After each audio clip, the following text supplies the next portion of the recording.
Okay guys, I am back with another Bad Electrician video. He uploaded one 6 days ago, and so I wanted to check it out. And it's called Crossing a Frozen River on Christmas, How George Washington Saved the American Revolution. I'm excited to get back into it, so yeah, let's get going. Ah yes, my favorite Christmas story. Today we're talking about George Washington crossing the Delaware. Yes, like the painting. We've all seen the painting. We've all seen the internet memes like America will cross a frozen river on Christmas to kill you in your sleep. Haha, that's funny. What's not funny is the fact that everybody knows the painting, but almost nobody knows the full story. It's a metaphor. I do not. I get it.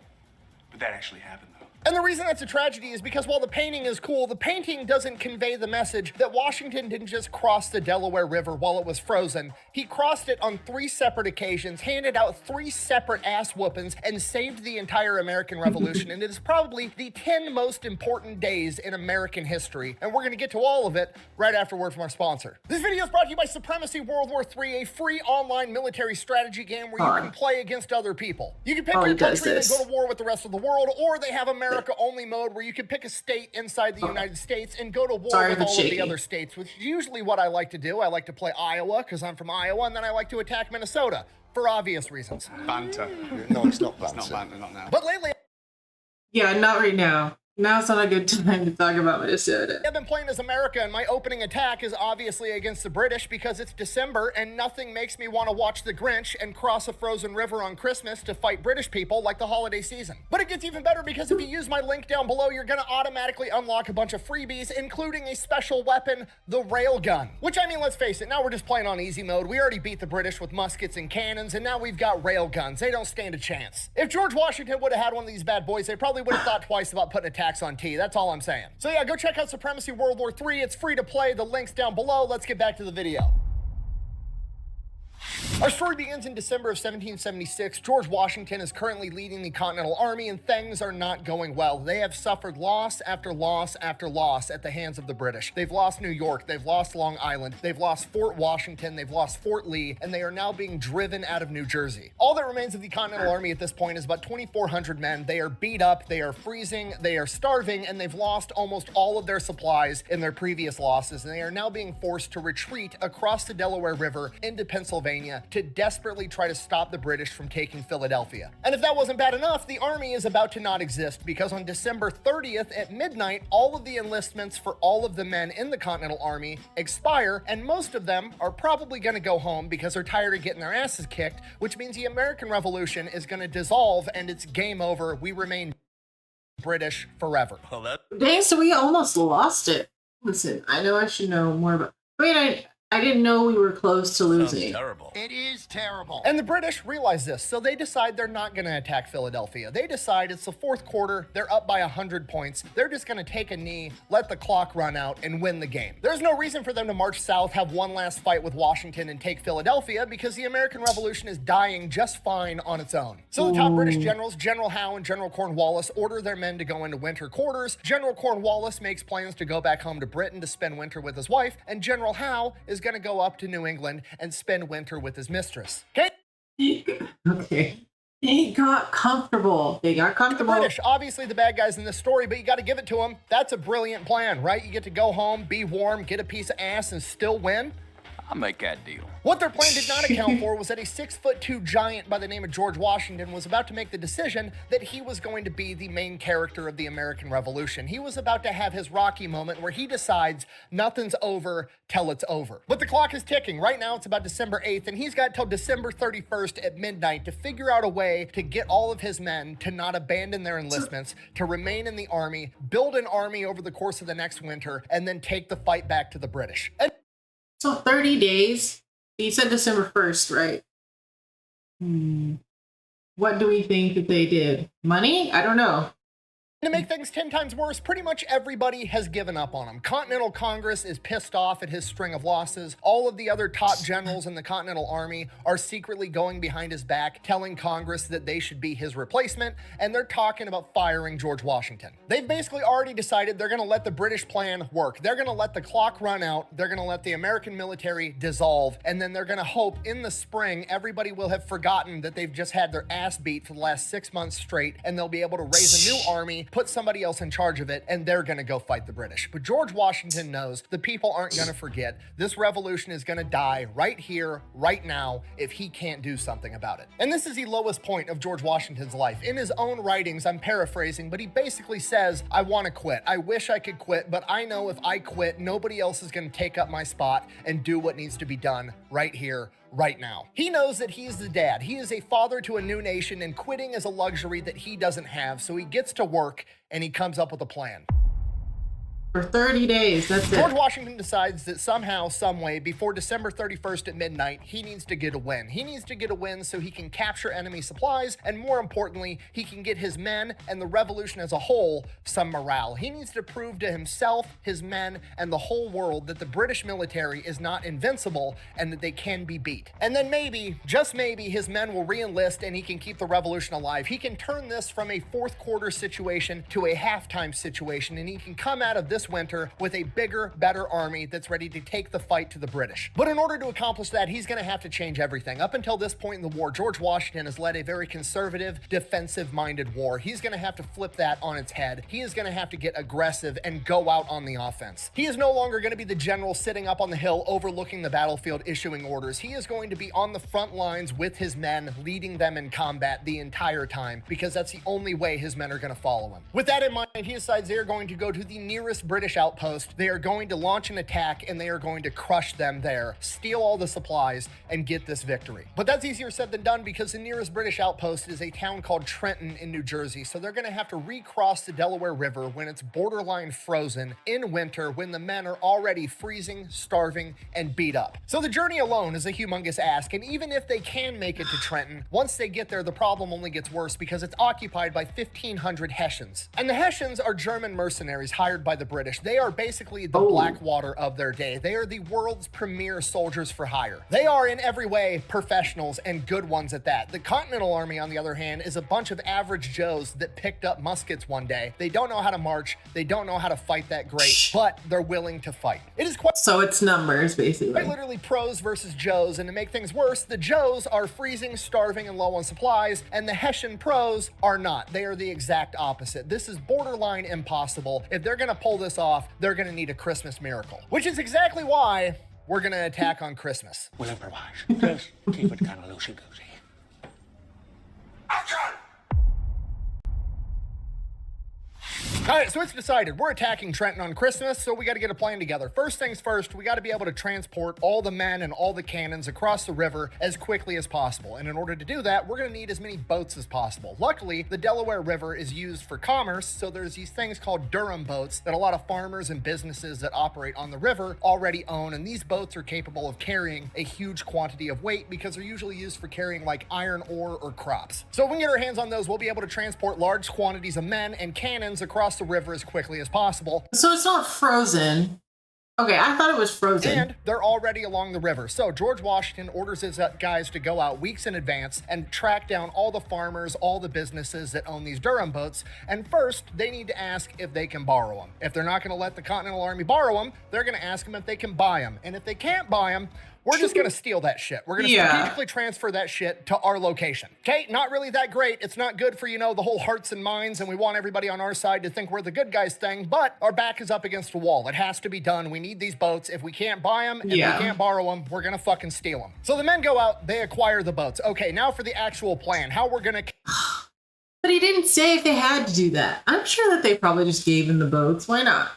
Conduct this battle. We are going to go there. We are going to leave at night. We are going to cross the frozen Delaware River with giant chunks of ice floating down it in these Durham boats in the dark. And then we're going to march 9 miles to Trenton and hopefully get there before the sun is up and we can still attack them at night. And because it's Christmas, hopefully all the Hessians have been partying and drinking and we can catch them when they're drunk, off guard, and just slaughter everybody. That's the plan. Okay, this is not going to be conventional warfare. We're not going to march to Trenton, then form up in ranks on the outskirts of town in a field and wait for the Hessians to come out and form up their ranks and fight like they do where we all just stand on the field and take shots at each other. No, we are going to rush into the town with our 6-foot-tall Kentucky rifles and start doing CQB guerrilla warfare tactics. That's the plan. I know what you're thinking. If we're just doing a bunch of close quarters combat inside of an urban environment, why are we bothering to bring a bunch of cannons with us? Surely cannons won't be good for CQB, right? Wrong, because we've got Henry Knox, you know, like Fort Knox where they keep all the gold. Yeah, that guy. He's George Washington's chief of artillery, and he's about to revolutionize how cannons are used in combat. Henry Knox is about to write the playbook for CQB cannon warfare, which shouldn't even be a thing. They made a CQB AT4, which is pretty sweet. Wait, hold on, time out. That's Fuck on. Because usually cannons are just, you know, you put them up on the hill, they shoot at the enemy from far away. That's how they're used. That's what artillery is at this point in time. Henry Knox, however, isn't going to have his one big artillery battery up on the hill. He's going to take his men that man the cannon, he's going to take them and the cannon, and he's going to attach them to different infantry units, and they are going to roll into town with the infantry, and every time they hit a major crossroads or a choke point, the cannon is going to set up there, and they're going to hold that crossroads and that choke point with the cannon. And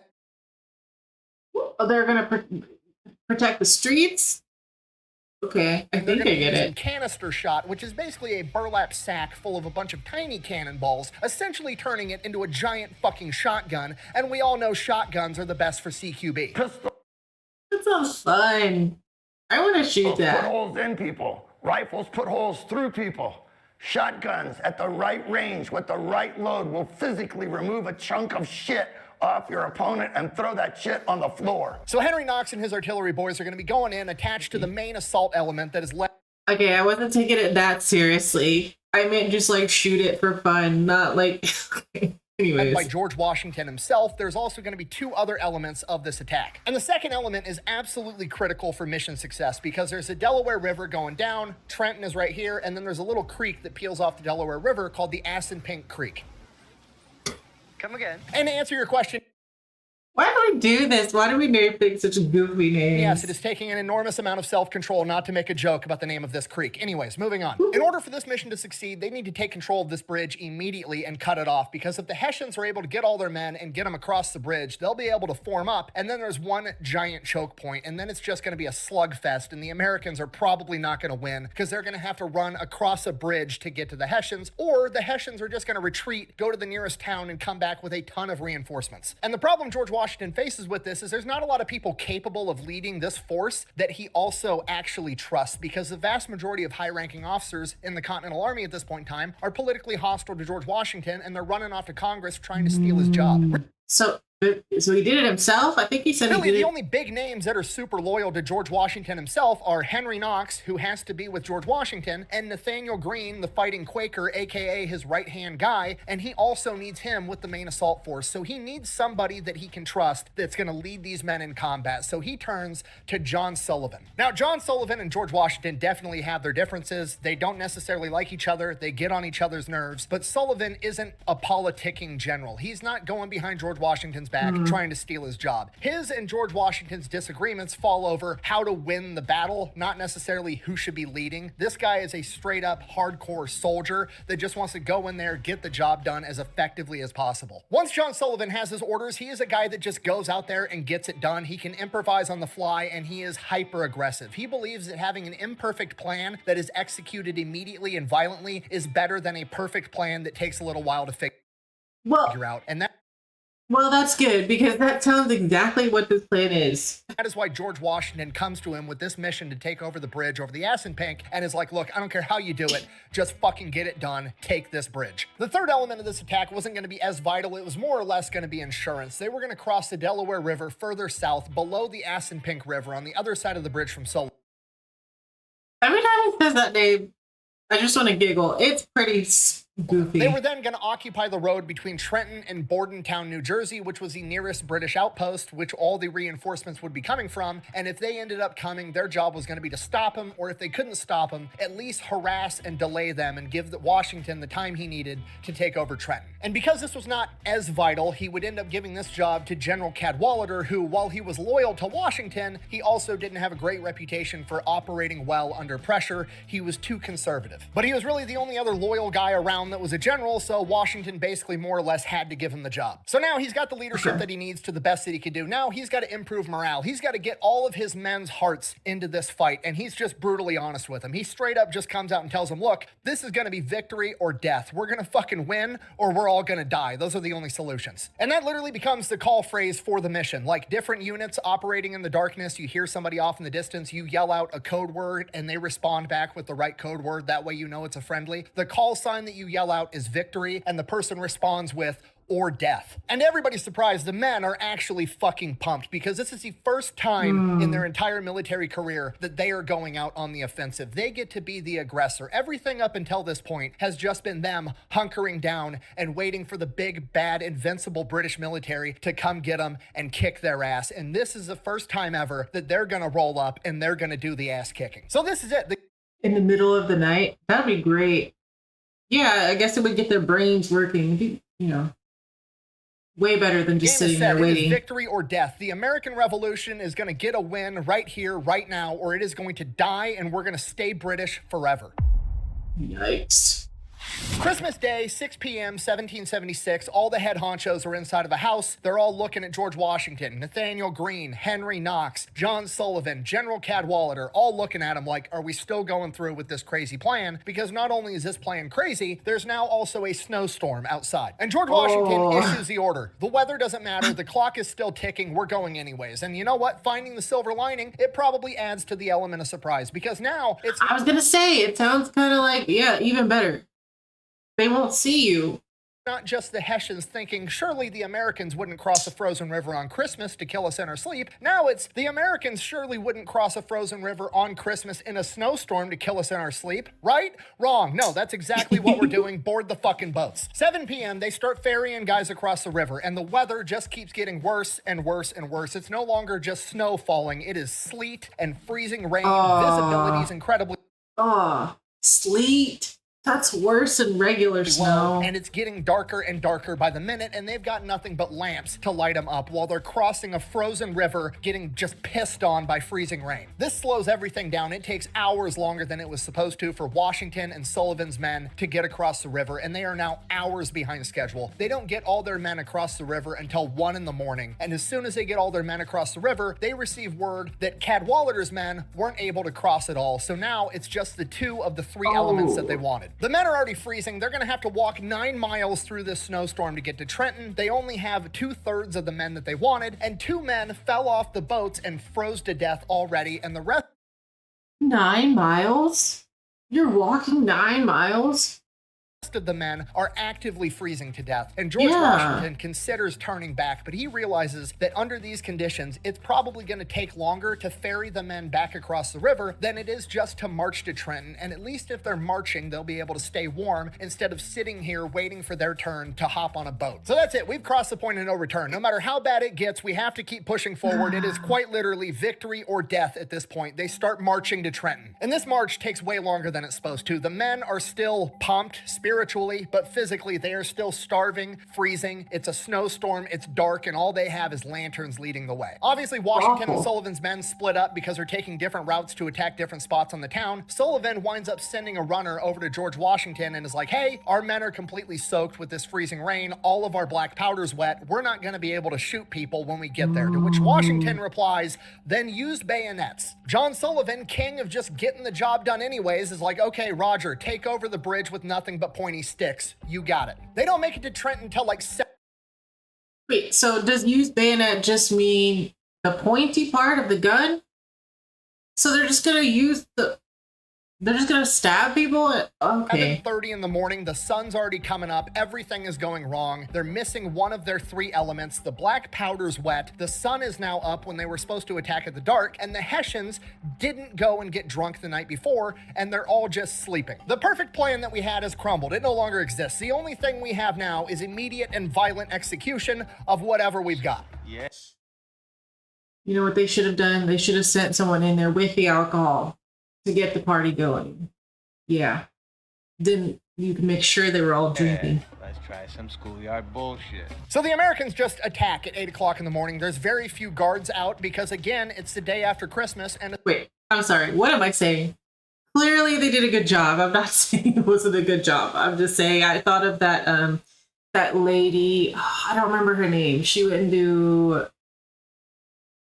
had like the wooden leg. I did the video on her, but she sent in someone to get all the guards drunk so she could break her colleagues out of jail.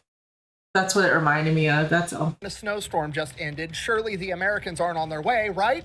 Wrong. All the guards get killed immediately. Henry Knox and his boys roll in there with cannons, set them up on the street. Everybody in town's been alerted from taking out the guards. Hessians start running out of the buildings in their pajamas with their guns, trying to figure out what's going on. They're getting lit up by canister shot from Henry Knox's artillery. So it's already chaos for the Hessians, and then the American infantry starts doing what the American infantry does, and they start deliberately targeting the officers so they can't give any of the men any orders. So it's just mass chaos for the Hessians absolutely everywhere. And then to make things even worse for the Hessians, some of the American civilians inside the town of Trenton start helping in the battle. One soldier had an account that he witnessed a woman from a second-story window shoot and kill a Hessian captain. Oh, yeah. Which is just poetry, because American men don't engage in gentlemanly warfare, and American women definitely don't. Some of the Hessian troops wind up retreating across the bridge before Sullivan could take it, but ultimately he does wind up taking control of this bridge at about 8:30. So we are 30 minutes into this battle. America's already taken the bridge. They're kicking ass, and Colonel Rahl, the Hessian commander, is just now getting out of his quarters. They went and woke him up the second the attack started, but you know, he had to go and get his uniform on and get his powdered wig because he's got to go win in style. So he comes out and it's just complete chaos. Men are scattered everywhere. All of his officers are fucking dead. He hops on his horse and starts rallying his men to this apple orchard right outside of town. So Colonel Rahl's out there on horseback yelling orders. He's getting all of his men to this apple orchard, gets most of them there, starts getting them formed up, and then some random American, some fucking farm kid with a Kentucky rifle notices, oh look, a guy on horseback with a bunch of fancy shit on his outfit and a powdered wig. Shoot that guy. So now Colonel Rahl, fatally wounded, basically orders his men to carry him back to his quarters and tells the rest of his officers, like, good luck, fucking figure it out. And by the time that unfolds, Sullivan already has cannons on the other side of the Assunpink River pointed at them on the apple orchard. Henry Knox has all the cannons moved around them on the other side, and it's just all the Hessians standing in the middle, surrounded by cannons and Americans, and they're forced to surrender. When it was all said and done, 22 Hessians had been killed, 83 had been wounded, and they captured 900. The rest of them managed to escape across the bridge before Sullivan took it over. And the Americans, the untrained, undisciplined, inferior fighting force, managed to suffer, let me check my notes, fucking 0 casualties. Okay, if you're not picking up what I'm putting down, the Hessians' MVP player was the frozen Delaware River. It's the only thing that took out any Americans in this entire operation. And to most people, that's it. That's the story of the famous painting of Washington standing up on a boat crossing the frozen Delaware River on... Oh yeah, it does have ice all over it. I never really paid attention to this, actually. Huh.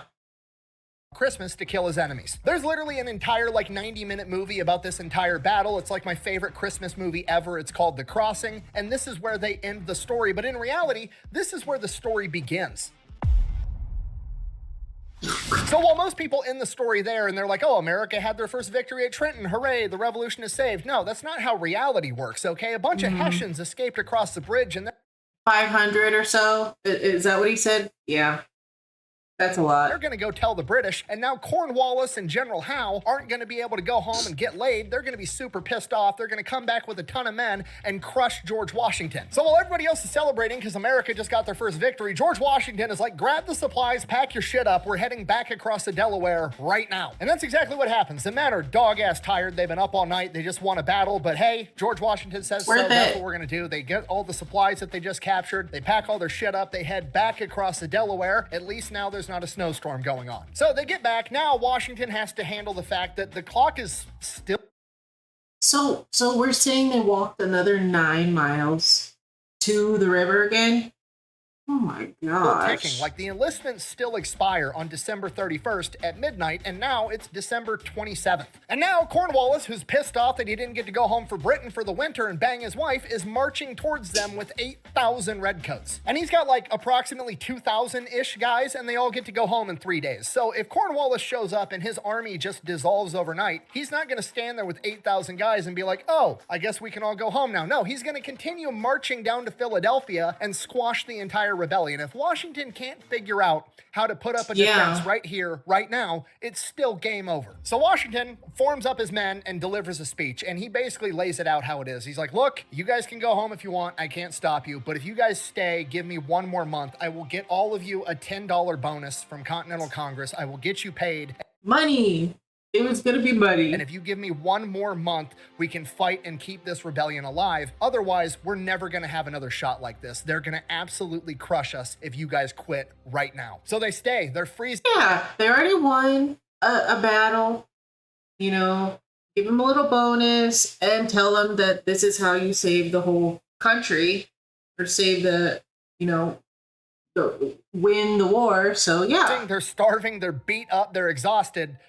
But they stay. And as news spreads that America just actually beat the invincible British military at Trenton, he starts getting some more reinforcements. Some more militias join under Washington. He gets some new recruits, and his troops go from 2,000 to approximately 4,000 men. It is now 4,000 untrained American colonials versus 8,000 redcoats under Cornwallis. The odds are getting better, but they're not looking that great. This is looking like America's gonna get its ass kicked again. This is quite literally, yet again, victory or death. They gotta figure out how to stop Cornwallis. And yet again, George Washington's back is up against the wall. He cannot decide whether or not he wants to take this fight. He has to take this fight. The only thing he can decide is where and how. So he decides they're going to go back to Trenton and they're going to set up all their defenses on the bridge and force the British army to cross that narrow choke point while the American army is firing at them. Okay, strategically, this is brilliant. Funnel your enemies into a narrow choke point, light them up with cannon fire. Okay, that's fantastic. Metaphorically, also brilliant, because if you're going to make your last stand, fight, and die, there's no better place to do it than the ass in pink. Am I right? I tried so hard not to make that joke.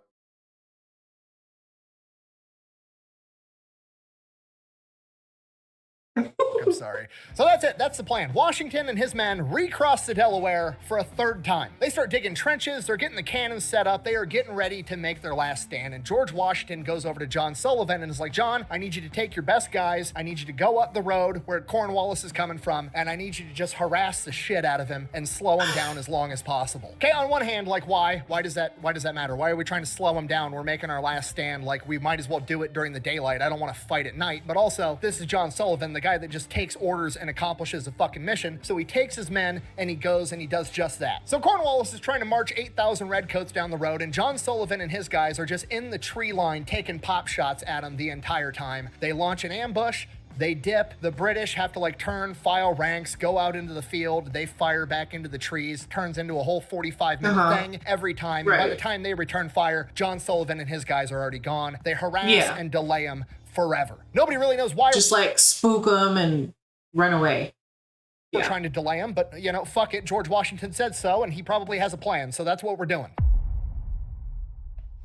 So Cornwallis and his men make it to the Assun Pink Bridge late afternoon on January 2nd. The Americans are there. They're ready. Cornwallis just launches full-on frontal attack against the bridge, and America mows them down. They retreat. He launches another full frontal attack. American cannon fire and musket fire mows them down again. They retreat. Cornwallis does a third attack. They get mowed down again. He lost somewhere between 150 and 365 men. Accounts from that day said the bridge looked like it was painted red with British blood. At this point, it's getting dark. The battle for the day is over. Both sides start getting their camp ready. They're going to camp down for the night, get ready. They're going to duke this out in the morning. That's what they're thinking. George Washington, on the other hand, has other plans in mind. And this is why he sent John Sullivan out to delay Cornwallis, because he wanted this battle to get broken up by nightfall so that he could pull off a pro-gamer move. Washington takes a couple of hundred guys and orders them to just spend the entire night building bonfires and making as much noise as humanly possible. Be loud, have conversations,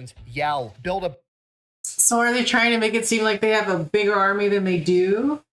bunch of fires. Make it seem like there's 4,000 motherfuckers on this side of the bridge, and the rest of us are all going to take these tiny trails. We're going to go around Cornwallis to the town of Princeton, where he just came from. We're going to fuck up all his reinforcements and steal their supplies.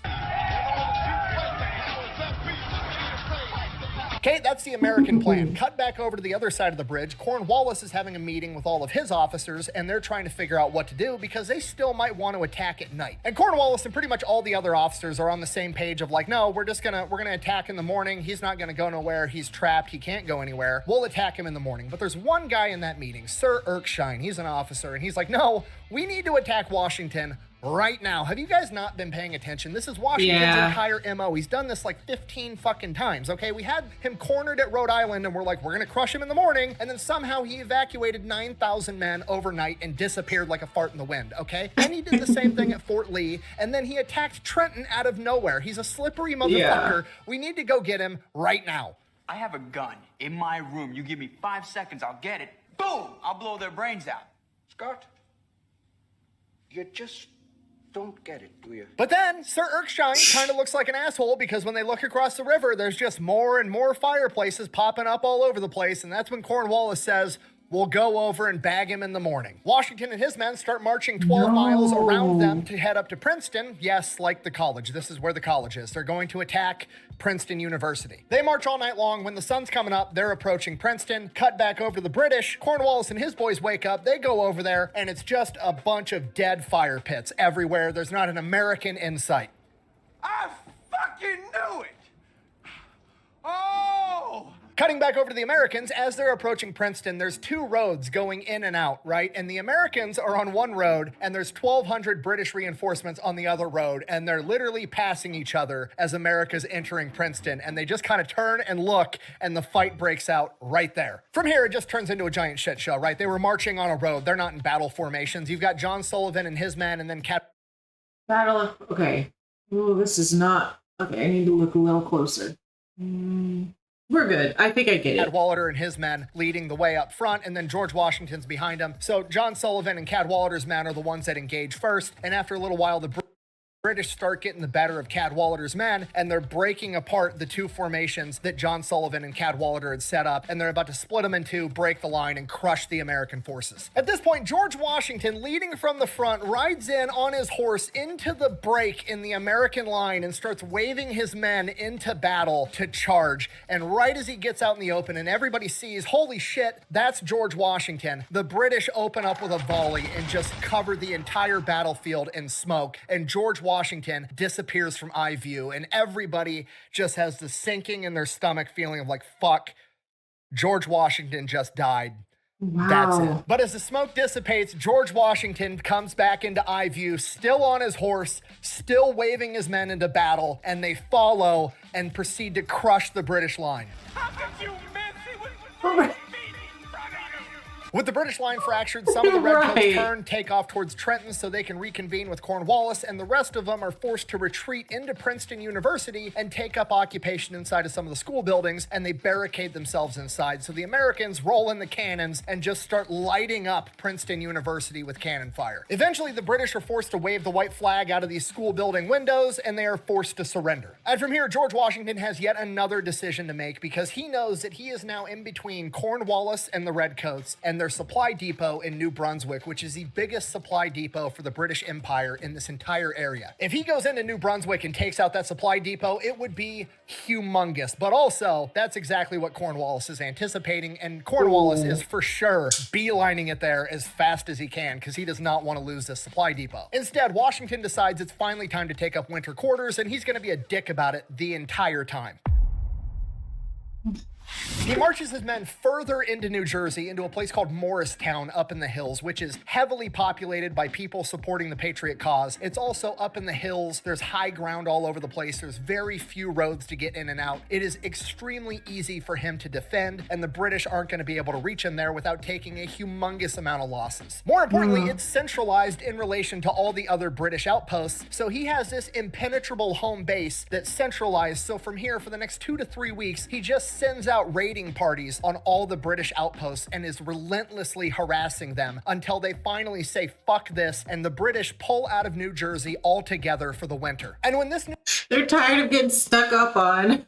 news spread, thousands upon thousands of young men went and enlisted in the Continental Yeah. Army. They got a ton of support from civilians. They got more food, more supplies, more everything. The entire revolution was a dying fire down to its last little red ember, and in its last moments, George Washington walked up with a fucking gallon of gasoline and poured it on top and turned it into a massive bonfire. The Battle of Trenton, Assunpink Creek, and Princeton all happened in the span of 10 days, and in that 10 days, George Washington proved to the entire world that the British military was not only not invincible, but that they could be beat. It is probably the only reason that you're not drinking tea from a kettle right now, and it is probably the most important 10 days in American history. So yeah, that is the full and real story of the famous painting of Washington crossing the Delaware on Christmas. He didn't just cross it once, he crossed it 3 times, he handed out 3 separate ass whoopings, saved the American Revolution, and changed the world forever, and that is why it lived. Ow, that's crazy. He is the father of the United States of America. Thank you for watching. Best way to support the channel is go buy some merch, maybe order some Echelon. All that's available at thefatelectrician.com. Quack bang, out. Echelon, because you gotta... And you guys thought Die Hard was a good Christmas story.